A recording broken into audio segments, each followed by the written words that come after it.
começar aqui já falando um pouquinho para depois trazer o nosso convidado, né?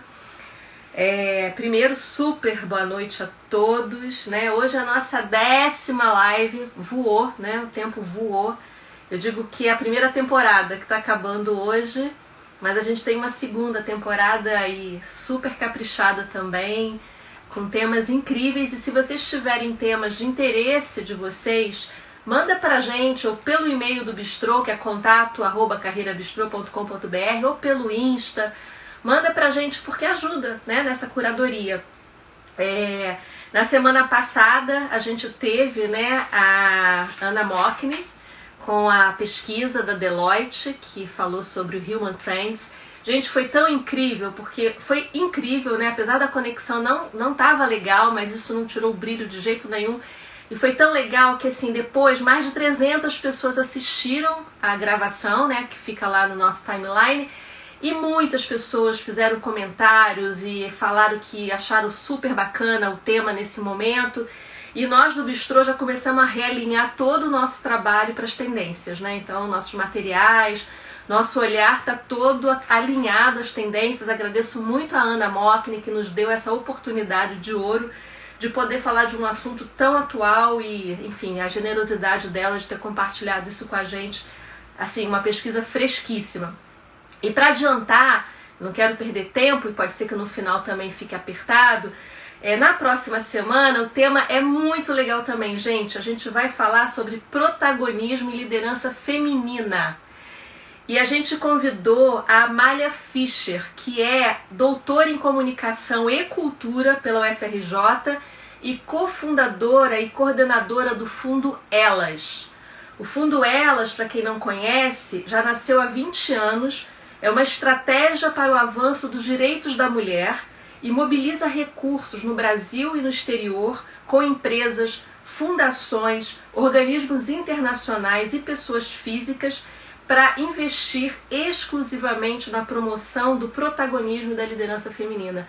Eu achei tão legal a proposta que eu não podia deixar de conversar com a Amália e trazer esse tema tão atual também, né, da liderança feminina, do protagonismo, para o nosso debate. Já falamos de diversidade, né? Agora a gente precisa falar também da mulher, que eu acho que é um tema que está na pauta e que precisa ser olhado com muita atenção. Bem, o meu convidado de hoje, que eu já vou trazer aqui para nossa,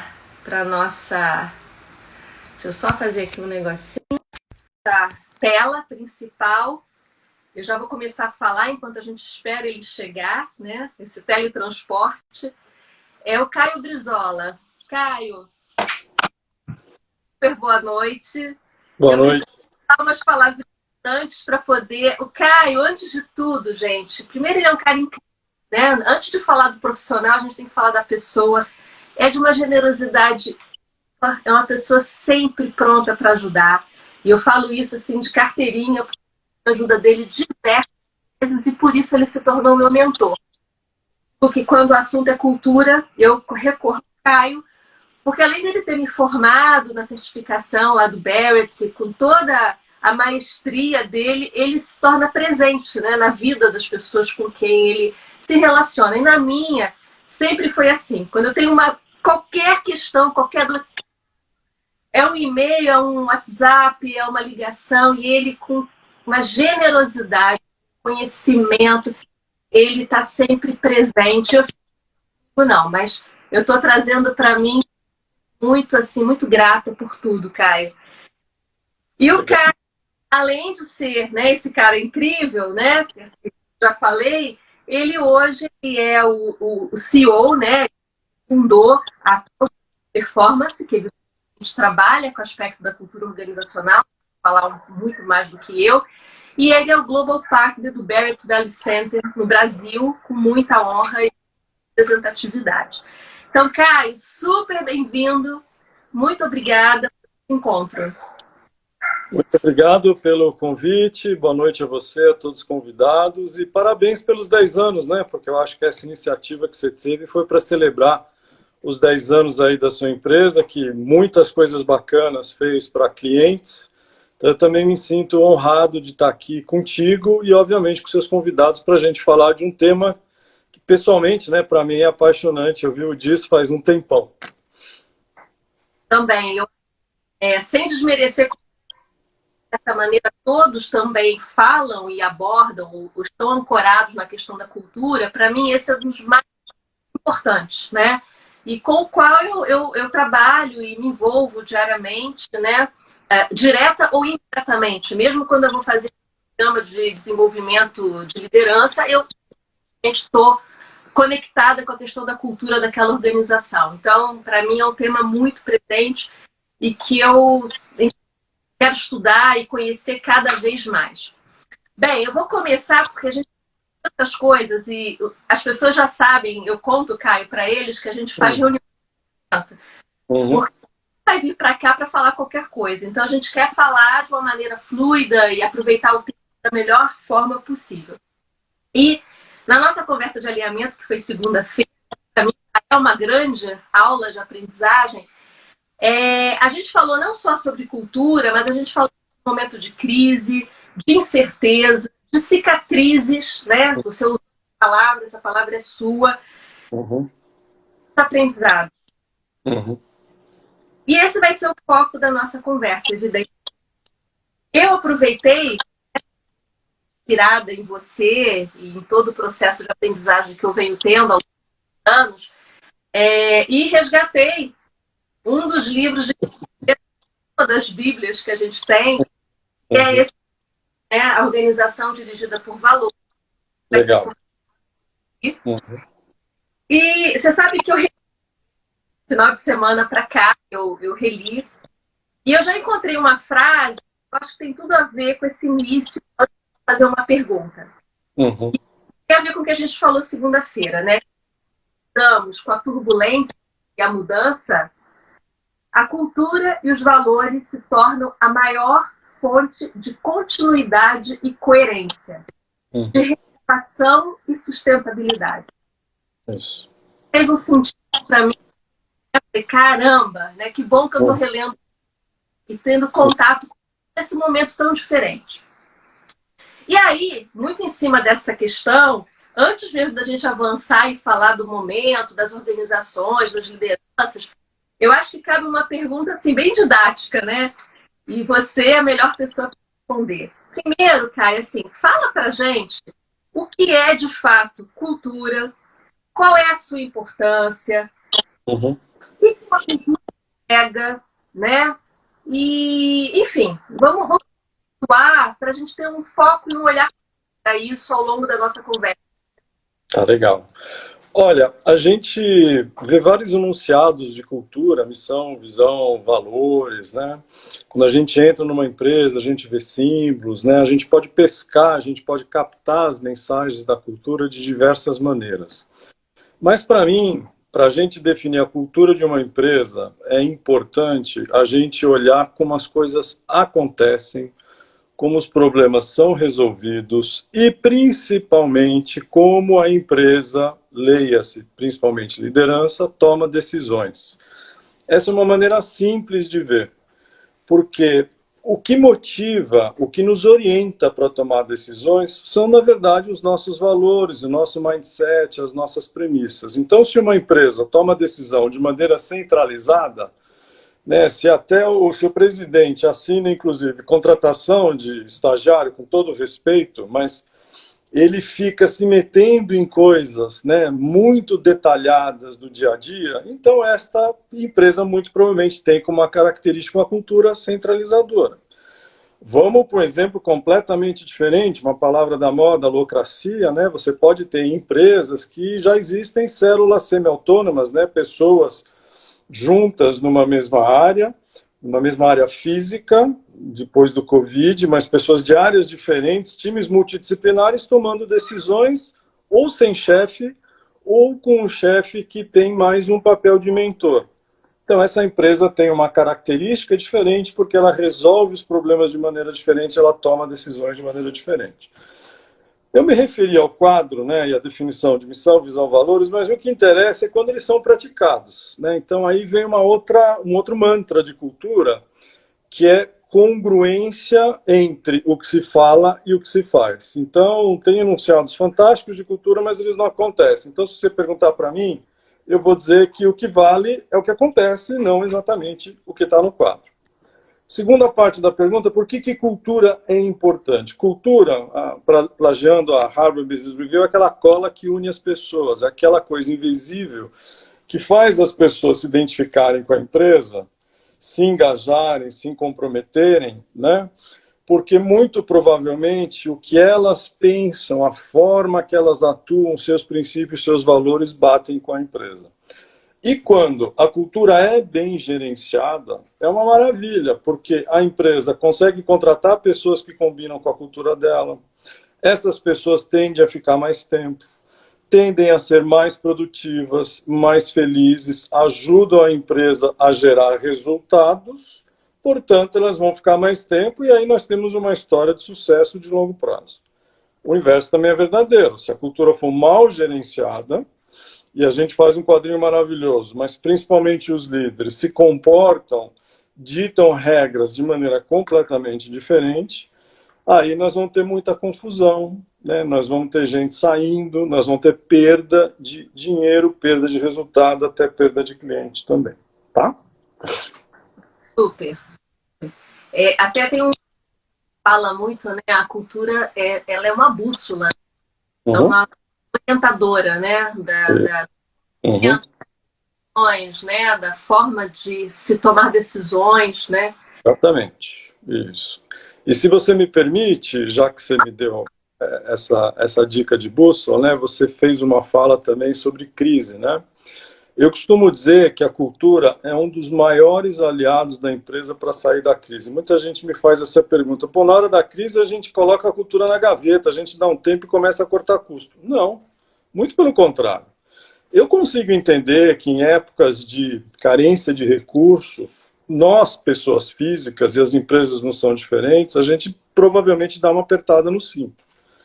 Mas os valores da empresa, o jeitão da empresa é exatamente a sua cultura que vai ligar as pessoas e dirigi-las para o lugar certo para a gente sair da crise.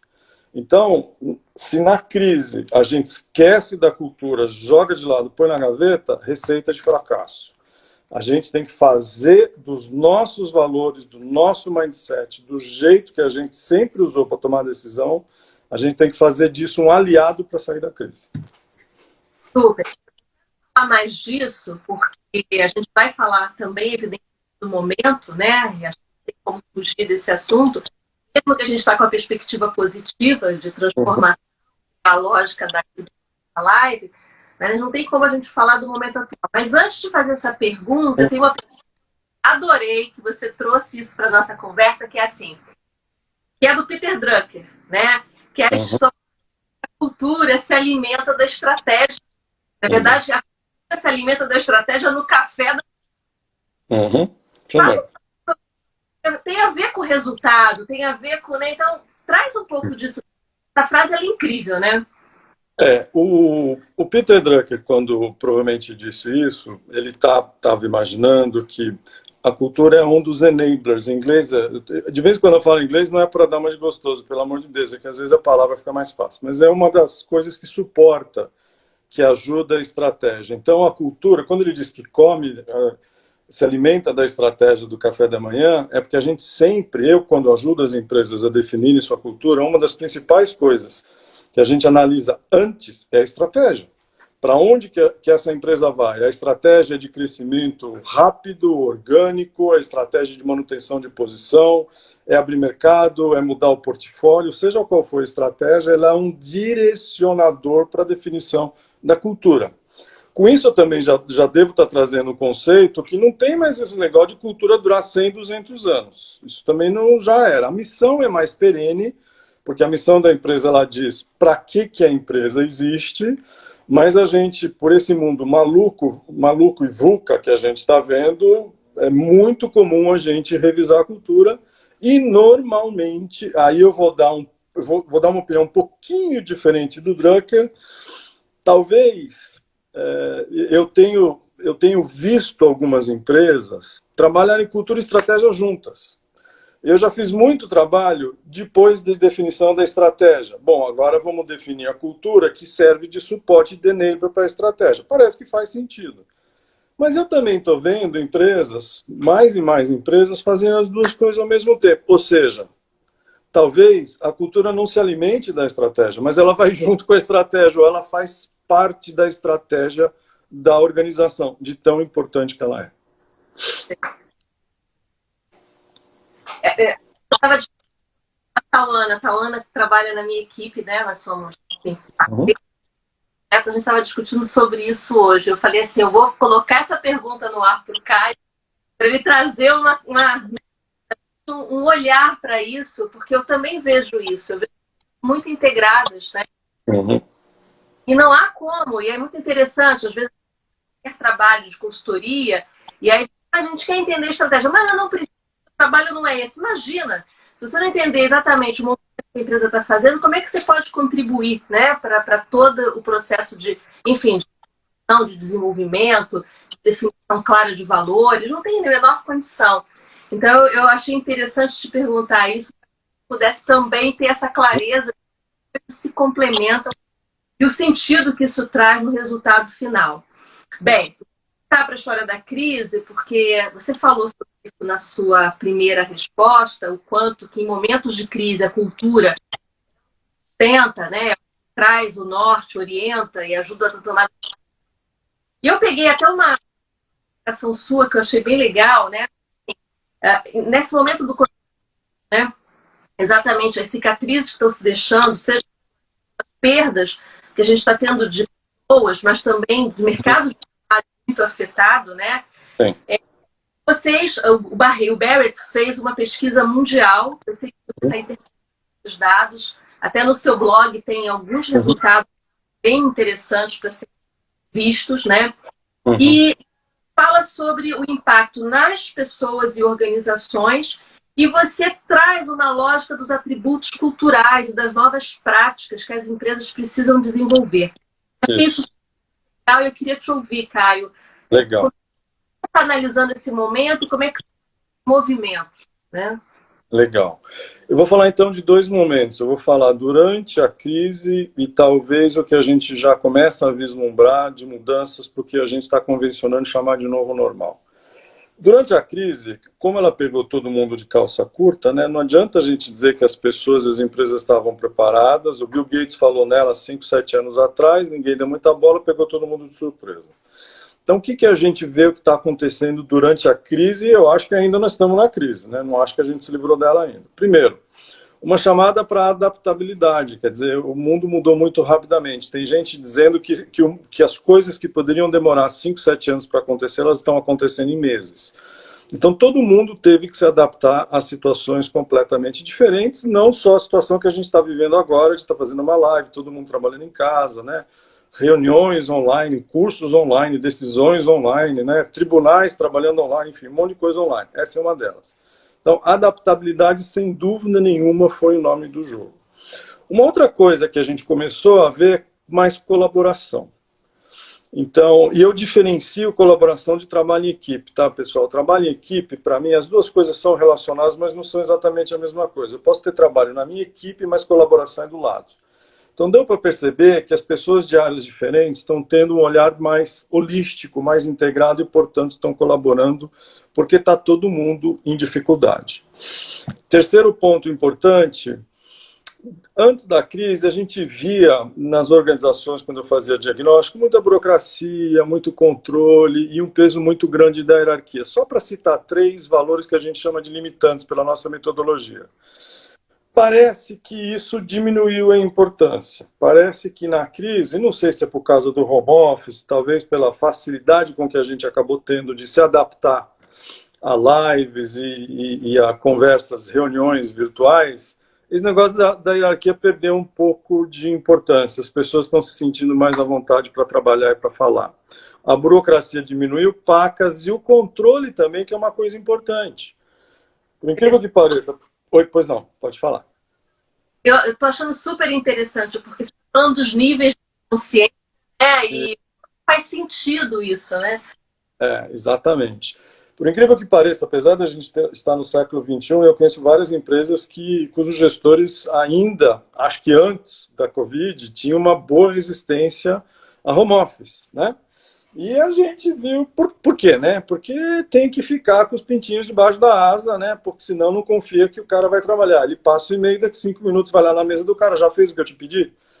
Então, com esse negócio de crise, não adianta, meu amigo, você tem que delegar, tem que confiar, porque ele não está no teu lado. Então você tem que arriscar, entre aspas, um pouquinho mais, isso é uma coisa boa, né?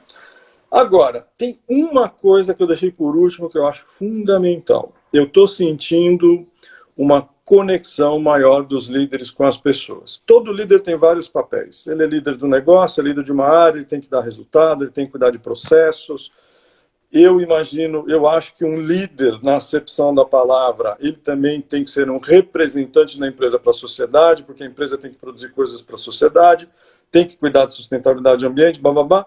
Mas tem um assunto básico, é pessoas. Eu comecei a ver indícios de uma melhoria nas relações. Você vai falar, peraí, Caio, você está louco. As pessoas estão mais afastadas, isoladas, se comunicando online, você está dizendo que as relações melhoraram? Por incrível que pareça. Eu trabalho, obviamente, né, além de instrutor, certificador de curso, trabalho com muitos clientes, eu tenho visto muitas iniciativas genuínas, muitas iniciativas que mostram a preocupação e um olhar mais humano e integral às pessoas. Eu estou falando pessoas, não funcionários ou colaboradores. Eu estou falando pessoas, né? Ou seja, como eu disse para ti, eu estou vendo algumas luzes no final do túnel. Apesar da crise, obviamente, está tendo um monte de notícia ruim todo dia, muita gente morrendo, etc. e tal. Do ponto de vista organizacional, eu acho que existem alguns aprendizados. E essas luzes no final do túnel não são trens vindo contra a nossa direção. São luzes de coisas boas, né? Agora, o que eu estou vendo para frente, para terminar essa resposta? Então, eu estou procurando ser bem rápido, mas essa resposta, infelizmente, está um pouco mais longa, mas espero ajudar. O que a gente está vendo, vislumbrando no pós-Covid? Bom, conectividade digital ou transformação digital, não tem jeito, entrou. Se não estava na agenda, né, se o pessoal da geração um pouco mais velhinha, né, os nossos líderes analógicos, se não estava acostumados, não adianta. Líder analógico não tem mais vez, o mundo é todo digital. Colaboração, bem-estar das pessoas, e não é um bem-estar assim meio bobinho de reivindicação de plano de saúde, eu quero vale alimentação. Não, é um bem-estar físico, emocional, até espiritual. Isso está na agenda, entrou definitivamente na agenda. E por último... Oi? Seria o well-being, é o todo, né? Isso. Não é nem só qualidade, equilíbrio entre qualidade de vida e profissional, que muita gente está falando sobre isso, né? Que óbvio também é, porque a gente está em casa, a gente tem, em tese, a gente pode ter mais tempo, mais liberdade, mas é um bem-estar holístico mesmo, do físico até o espiritual. Agora, tem uma outra coisa também importante, inovação/adaptabilidade. Eu acho que as empresas... acho que aprenderam na dor, olha, não adianta eu ficar olhando no retrovisor e ficar repetindo receita de bolo, porque isso me deu resultado bom, só que o que foi legal nos últimos 3 anos, as regras, a receita que eu usei para os últimos 3 anos, não significam nada para os próximos 3. Então, este olhar de mais abertura para o novo, de se questionar, de desafiar status quo e de estimular um ambiente em que as pessoas se renovem, questionem, tentem, experimentação é o nome do jogo também.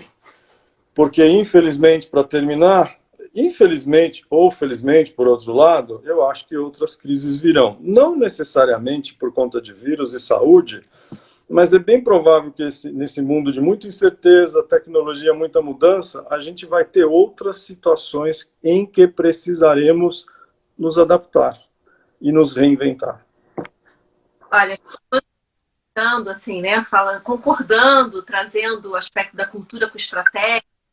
A Mariana Casals acabou de falar aqui que é o Whole Person Approach, Person-Centered Approach, né?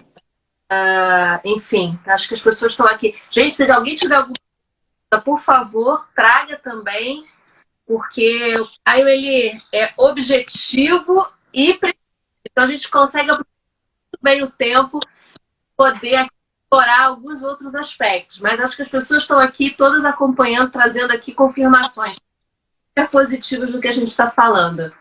Legal. Eu vou avançar aqui e tem uma pergunta legal. A gente falou desse bem-estar, dessa questão holística. Eu acho que a próxima questão que eu selecionei tem muito a ver com isso, que ao mesmo tempo a gente tem aí no passado recente a questão do burnout, né? Uhum. E, aliás, essa síndrome ela foi identificada, né, pela Organização Mundial como uma síndrome associada ao estresse crônico, de maneira no ambiente de trabalho, evidentemente, né, e com muita frequência. As pessoas são afastadas, a gente não tem nem visibilidade disso. É verdade. A respeito, a gente se assusta, né? Uhum. E o que isso, né, dentro desse olhar, a questão do bem-estar, o que isso tem cultura, né? Ou desalinhamento cultural. Eu adoro um conceito que a gente utiliza a partir da metodologia, que é da entropia. Eu faço isso na minha vida de uma maneira, até no meu cotidiano. Eu falo assim, Deise, você está na entropia. Você está botando errado, né? Repensa isso e começa outra vez. Então, eu queria que você fizesse isso, o burnout, a entropia, o gaste, esse desalinhamento e como a gente faz para que não cheguem a esse nível, né? Perfeito. Legal. Ótima pergunta. Veja, quando a gente fala... o que eu vou falar vale para todo mundo, mas vale mais ainda para os líderes, porque, na minha opinião, os líderes são aqueles que são exemplo, né? Eles têm que respirar e viver a cultura.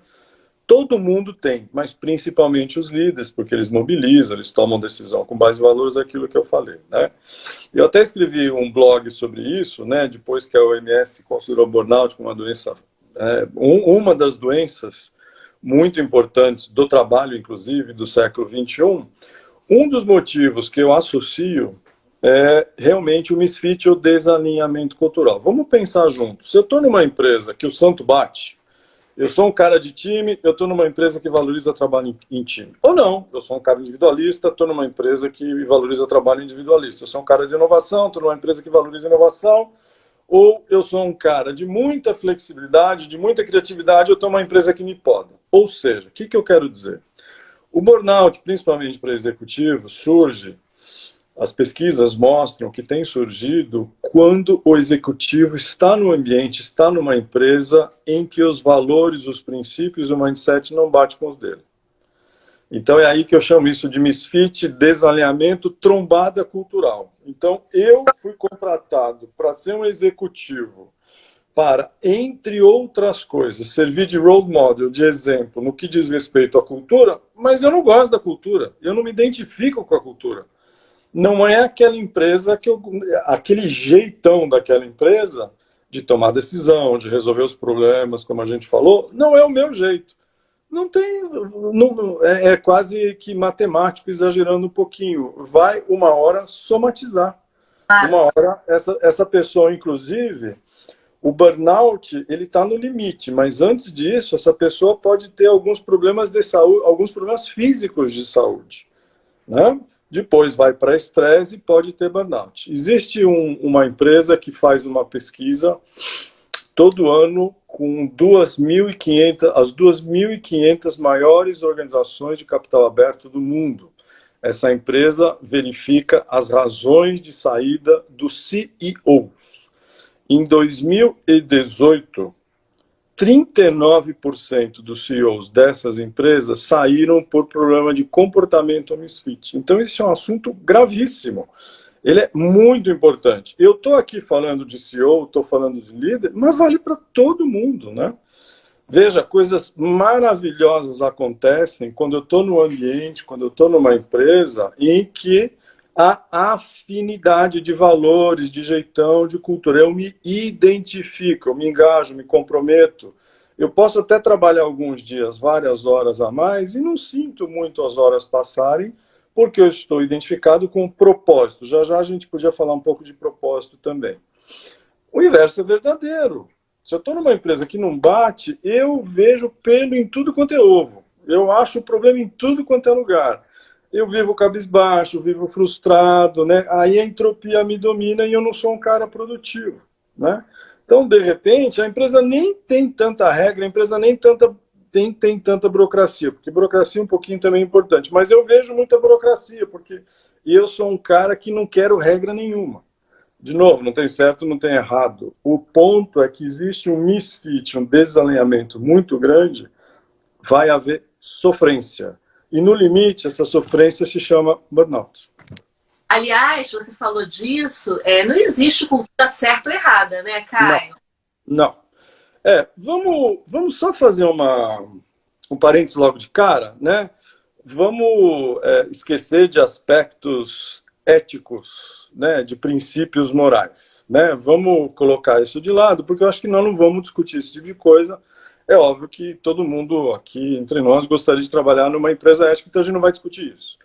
Agora, tem espaço para todo mundo, tem espaço para a empresa que é mais voltada para o ambiente, que tem um ambiente gostoso, acolhedor, que as pessoas trabalham em equipe, mas existem empresas que o pau come, que tem meta, que é curto prazo, que é número, que é preto no branco, mas também o bônus é alto. Se você fez um número legal, beleza. Se você não fez, você não vai receber um reconhecimento muito bacana, né? Tem empresas mais inovadoras, empresas mais tradicionais, tem empresas com mais foco no cliente, tem empresas mais voltadas para dentro. O que eu acho é que todos nós que estamos aqui nessa live, a gente deveria fazer uma lição de casa antes da gente resistir à tentação de ir para uma empresa que, por exemplo, nos faz uma oferta fantástica de grana. Né? Eu costumo dar muita palestra para pessoas que estão em transição de carreira e eu sou sempre o chato de plantão que digo para o cara que está 6 meses procurando emprego, calma. Principalmente se você é executivo, volta àquele ponto, né? Não vai cometer o erro de resistir a um pacote maravilhoso e vender tua alma para o diabo e trabalhar uma empresa que não combina contigo. Né? Então, esta é uma questão importante, por isso que não tem certo, não tem errado. Eu acho que, tirando, de novo, questões éticas, eu acho que tem empresas que vão, que nós vamos estar alinhados, né? E a gente pode ter valores adequados. Vamos falar de propósito, então? Porque a gente Opa, falando aí, né? Então, vamos isso. Traz um pouco essa perspectiva para a gente. Quando a gente fala da geração, as gerações novas, né, principalmente millennials, geração Z, né, inclusive The Economist, né, aquela publicação inglesa, tem um estudo muito bacana sobre os millennials. Se eu não me engano, eu estava entrando no site da Deloitte, acho que a Deloitte também tem um estudo mais atual de 2017 ou 2019, não me lembro agora. Ana Mock está com a gente. Ana é da Capital Humano. Eu digo para ela, Deloitte mora aqui no meu coração. Legal. Eu vi que tem uma pesquisa sobre millennials também, né? Então essa questão do propósito está muito em voga. Por quê? Os estudiosos das gerações, principalmente mais novas, dizem que para essas pessoas o impacto social é muito importante. As organizações, além de questões financeiras, precisam considerar como critério o impacto social das decisões que elas tomam. Mas essas pessoas, principalmente, elas querem encontrar na organização, eles almejam, anseiam encontrar na organização um espaço para a realização do seu propósito. Então, o propósito é mais ou menos assim, o propósito de vida que eu tenho precisa estar alinhado, precisa estar identificado com o propósito da organização que eu vou trabalhar.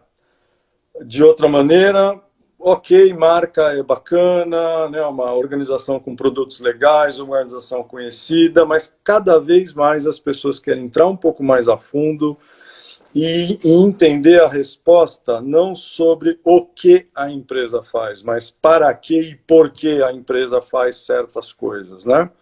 E nós já tivemos, né, vários casos no Brasil, em outros lugares, né, que a gente percebeu que as organizações acabaram se revelando e isso não pegou muito bem. Então, a Harvard publicou ano passado, né, foi uma matéria de capa falando que o propósito deveria estar no centro da estratégia das organizações, né?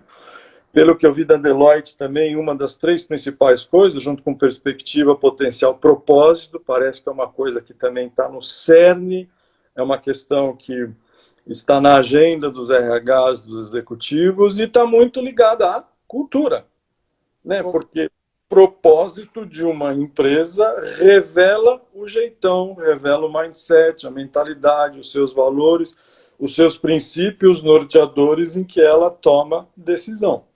Então, a gente fala, tem empresas, inclusive, que na hora de definirem cultura, o mais tradicional é missão, visão, valores, né? Mas tem empresa que está definindo propósito. Ó, nosso propósito é esse aqui, ou nossa proposta é essa daqui. Porque, no fundo, o que está por trás é o significado, que é uma outra palavra que essa geração nova também dá muito valor. Qual é o significado que está por trás dessa coisa que meu chefe está me falando? Ele está dizendo que eu tenho que fazer isso, mas por quê? Então, estas questões, né, que respondem à pergunta why e não what, elas são muito importantes e tem a ver com o que a gente estava falando antes de alinhamento ou desalinhamento cultural. E tem a ver com liderança, né? Tudo. Tudo. A nossa trilha aqui de raciocínio. O papel do líder nisso tudo. Como é que o líder atua nesse contexto? Como é que gera propósito e engajamento nas pessoas? Fala um pouco disso, porque acho que é um grande debate, né? E mais do que nunca, você falou, quando você diz que tem uma humanização maior, e eu também concordo muito com a sua visão. Acho que eu nunca fui tão acionada, desde que eu estou trabalhando como consultora, eu nunca fui tão acionada para falar de práticas mais humanizadas, para falar de comunicação, para falar de feedback, para falar de conexão, né? Então, assim, novamente, olhando nessa perspectiva atual e que a gente está vivendo no momento, mas, né, não só para o momento atual, como ajudar e o que o líder, de fato, pode contribuir para que a gente consiga um melhor engajamento, uma melhor... que esse significado faça sentido, compreendam, né? E se alinhe, se engaje e tenha um fit cultural. Legal.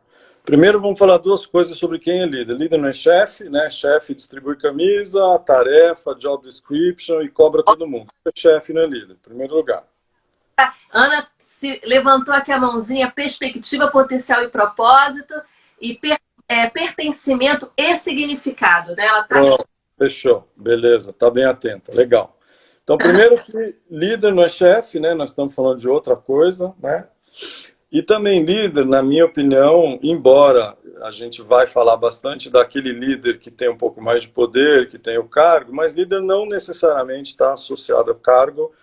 Eu acho que papel de liderança cabe para muita gente, porque o líder verdadeiro é aquele que tem alguns atributos. E emendando já na resposta à sua pergunta, quais são esses atributos do líder do século XXI para engajar e etc. e tal? Bom, em primeiro lugar, né, o líder tem que gerar confiança. Para mim isso é uma palavra-chave. Né? Abertura, confiança, transparência.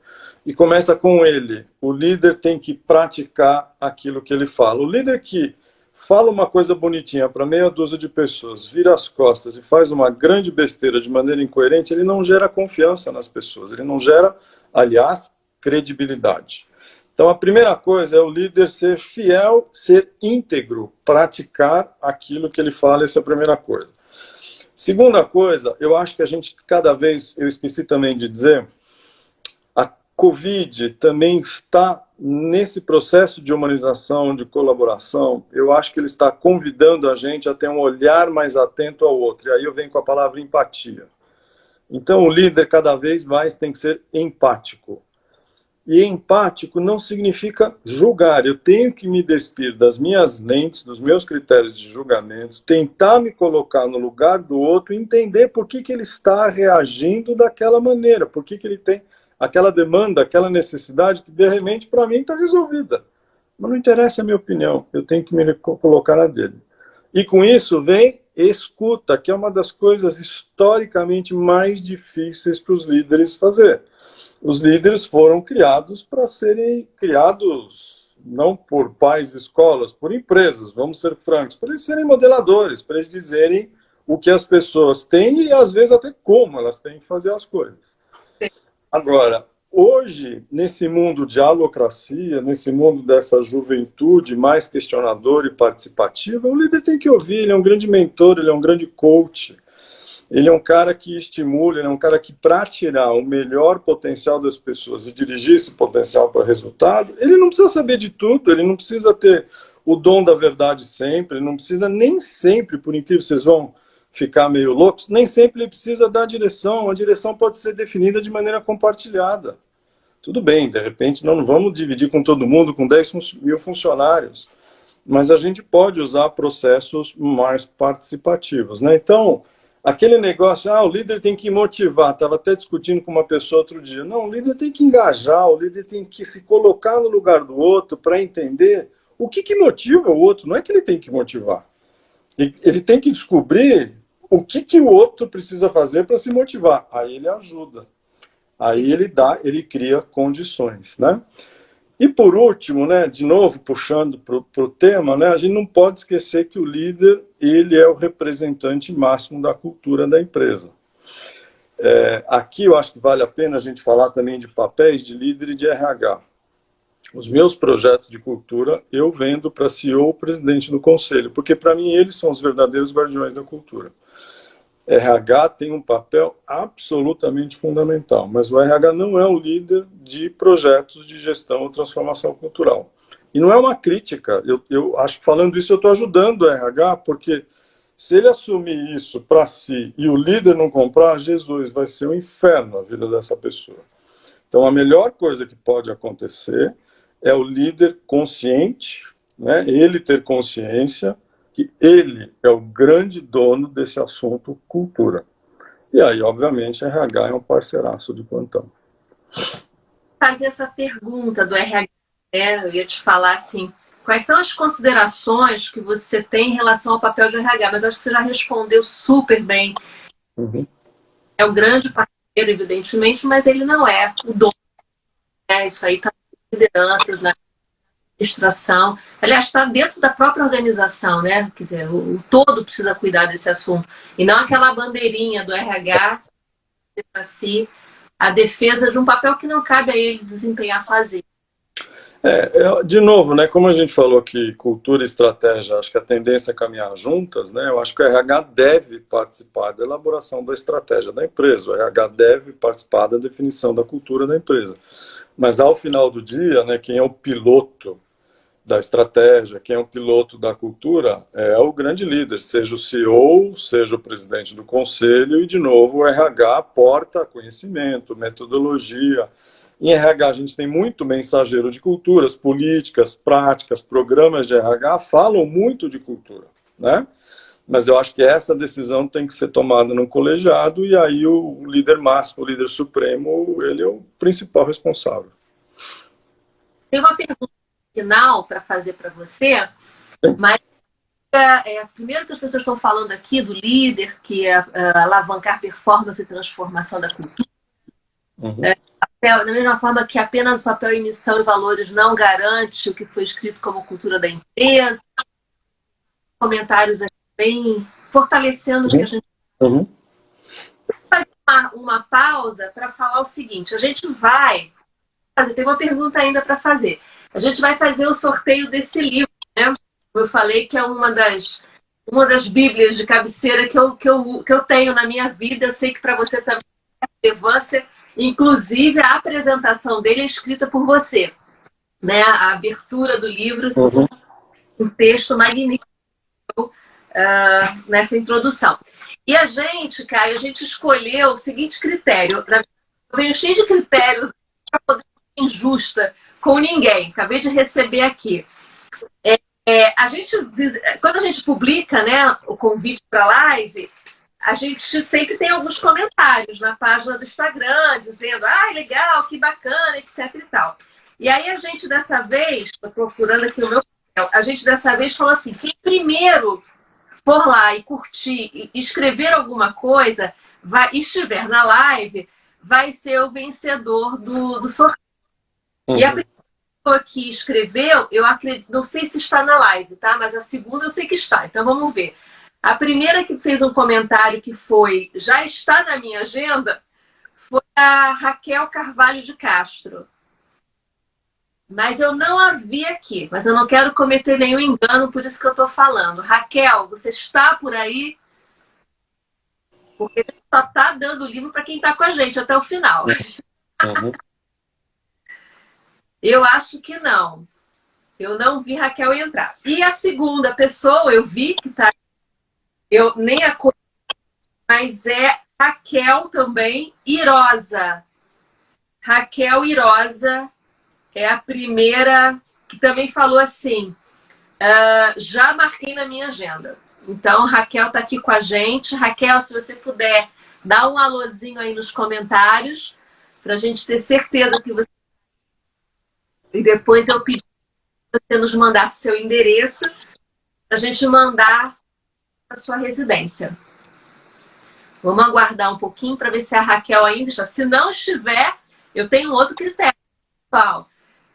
E na semana passada eu quero me desculpar porque na confusão da conexão que não estava legal, eu tive que tirar os comentários. E com isso eu cometi uma injustiça no critério. Então eu quero pedir desculpa, mas a gente já sorteou o livro para a pessoa que foi muito bem, que foi a Mariana, né? Casals.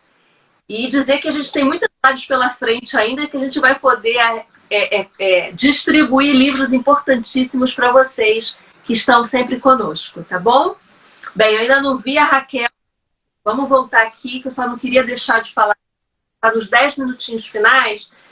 E é importante que a gente tenha fôlego para também, né, prestigiar. Bem, voltando, tem uma pergunta que eu acho também fundamental, que tem a ver com o que a gente já falou, tem a ver com o início da conversa, quando você traz a questão da relevância da cultura para resultado. Quais seriam, se é que existem, tá, Caio, as dicas de ouro que você traz para a gente, do ponto de vista de gestão, né, de uma cultura, né? Então, como é que a gente lida com isso? O que fazer para garantir alinhamento, para garantir essa coerência que você trouxe, esse walk the talk que você falou, né? Tá, então vou falar algumas coisas, né? Tem até um decálogo, mas eu vou falar um pouco menos porque eu gostaria de pontuar o que eu acho que é mais importante. Acho que a primeira coisa é transparência. Nenhum líder, nenhuma empresa deve ter medo de divulgar a sua cultura, seja ela qual for. Porque eu costumo dizer também que a cultura é um imã, ela acaba atraindo as pessoas que, em tese, se alinham com os valores da empresa. Isso é bom.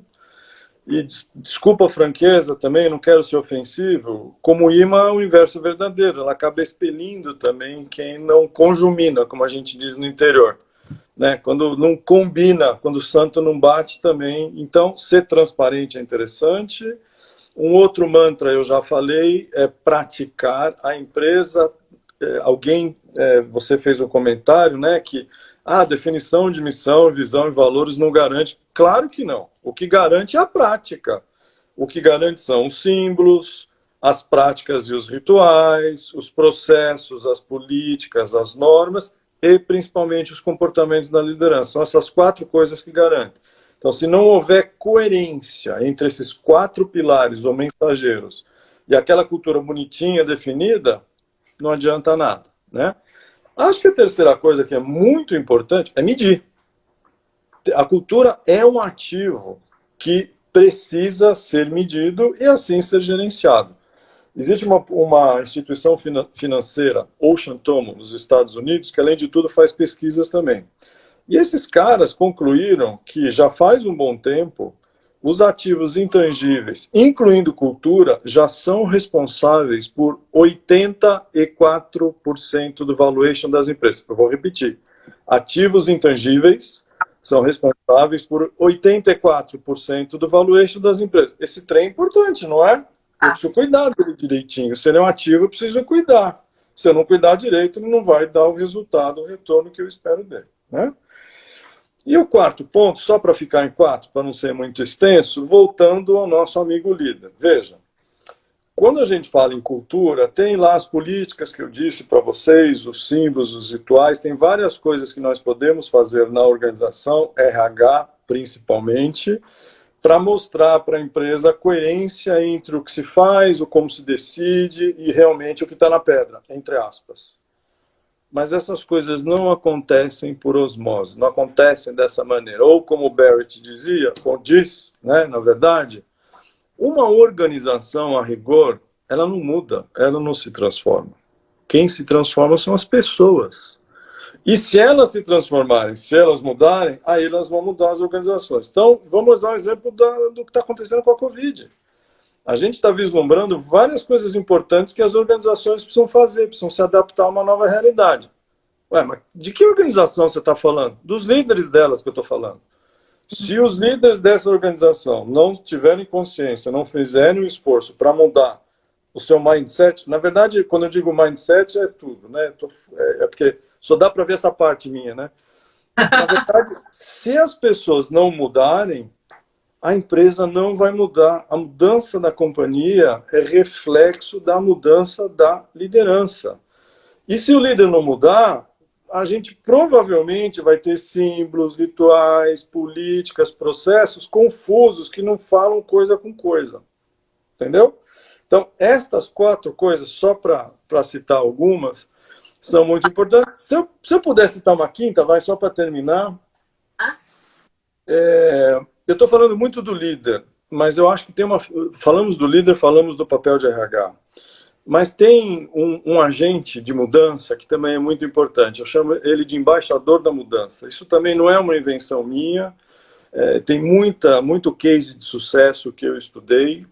Então, normalmente, quando a gente vai... É um movimento dos dois lados, acho que dá para ver, né? Então, a gente... Liderança define, mobiliza, dá o exemplo, mas a gente precisa ter, entre aspas, no porão, no chão da empresa, embaixadores, que provavelmente serão os futuros líderes, que também influenciam e que ajudam o líder a fazer com que a cultura aconteça e perceber os sinais de que as coisas não estão legais, se comunicar, dar feedback para a liderança e, de repente, opa, vamos fazer um desvio de rota porque o trem não está legal. Então, esses embaixadores que também ficam na empresa, não só no Olimpo, com todo respeito, esta figura também é muito importante em processo de gestão e transformação cultural. Adoro esse conceito também, Ana, da mudança. A Ana trabalha com gestão da mudança, sei que ela está ali ok para a gente. Como fazer os líderes mudarem? Essa é a nossa última pergunta. É super fácil. A gente pega uma britadeira, põe na cabeça deles e dá um jeito. Olha, tem... dessa. Veja, como a gente estimula que eles mudem, né? Porque eu entendo a pergunta, eu só estou, né, sendo didático, eu tenho certeza que a pessoa vai concordar comigo. A rigor, a gente não muda as pessoas. Acho que a primeira coisa que a gente tem que fazer é dar consciência ao líder, aumentar a consciência dele. E aí a gente pode usar vários instrumentos. Coach, eu gosto de usar, nesse momento, o instrumento 360 graus. Várias vezes a gente usa instrumentos em que o líder faz uma autoavaliação, por exemplo, dos seus comportamentos, dos seus valores, das suas competências. Mas eu cada vez tenho usado mais instrumentos de 360 porque eu acho que eles ajudam o líder, que às vezes você acha o último biscoito do pacote, e aí ele vai ver, ó, eu acho que eu sou desse jeito. Ih, mas as pessoas não estão achando exatamente o que eu estou pensando. Pois é, né, meu amigo? Então vamos conversar? Então eu acho que isso torna a conversa muito mais madura, profunda, e a gente também não fica só com a opinião do líder, né? Então, instrumentos, por exemplo, de acesso no 360, feedback, né?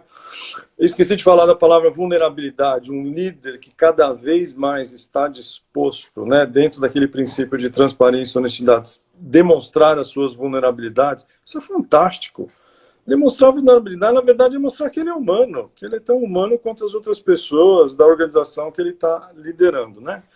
E aí a gente pode fazer coach, a gente pode fazer mentoring, a gente pode fazer observação. Eu observo muitos líderes em ação para depois dar o feedback e não ficar só na reunião no ar-condicionado, treinamento, botar ele para fazer outras coisas. Nós tem um monte de coisa que a gente pode fazer, mas também preciso dizer uma coisa para vocês, isso não é garantia que vai dar certo, também preciso ser muito franco para vocês.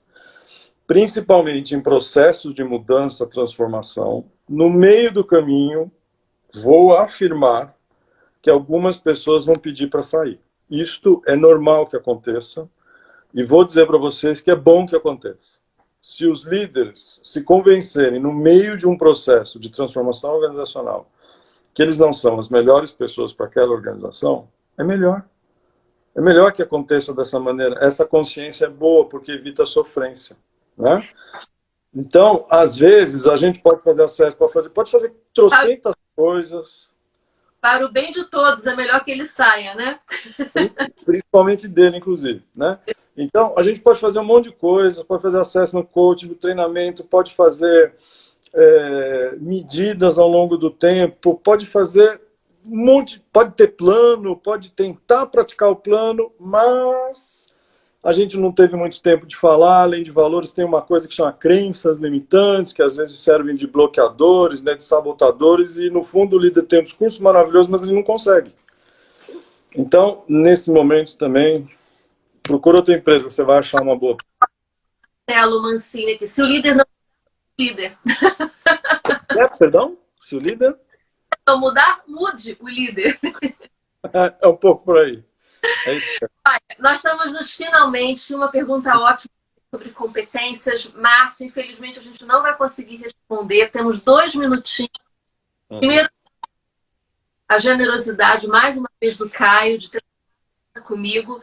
Caio, como sempre, muito aprendizado, de muita clareza. Você tem uma clareza assim, adorável de se ouvir, de refletir.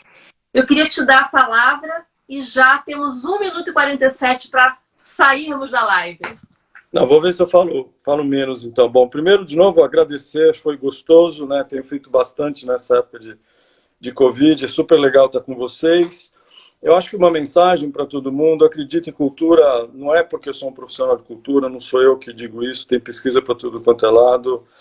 Eu não sei se é uma bola da vez, porque eu acho que bola da vez ela vem e vai. Eu acho que esse é um assunto que veio para ficar, é super importante, é um assunto moderno, contemporâneo, e tem muito a ver com nós, humanos. O modelo que eu uso ele é baseado, inclusive, em necessidades. A gente consegue mapear as pessoas, mapear as empresas, e ver em que grau de consciência elas estão, se elas são egoístas, se elas fazem coisas para fora, se elas têm capacidade de se renovar. Enfim, esse é um assunto importante. Acho que para todo mundo que está na live, é provável que vocês saiam daqui com um olhar diferente das empresas que vocês estão trabalhando, talvez até com um olhar um pouco mais crítico. Mas veja, aqui a palavra-chave, de novo, é alinhamento. Eu acho que tem lugar para todo mundo, tem empresas. Eu falo da minha, eu fui executivo, hoje sou consultor, fui executivo. Posso dizer abertamente para vocês, teve empresas que eu fui hiper feliz, super produtivo. Tem empresas que, ó dia, ó vida, ó azar. Era difícil acordar e ir para lá. Então, eu também experimentei do meu veneno, né? Então, eu me sinto muito à vontade para falar desse assunto, porque eu também tive experiências em que coisas maravilhosas aconteceram comigo na empresa, óbvio, com as minhas lentes. Oi?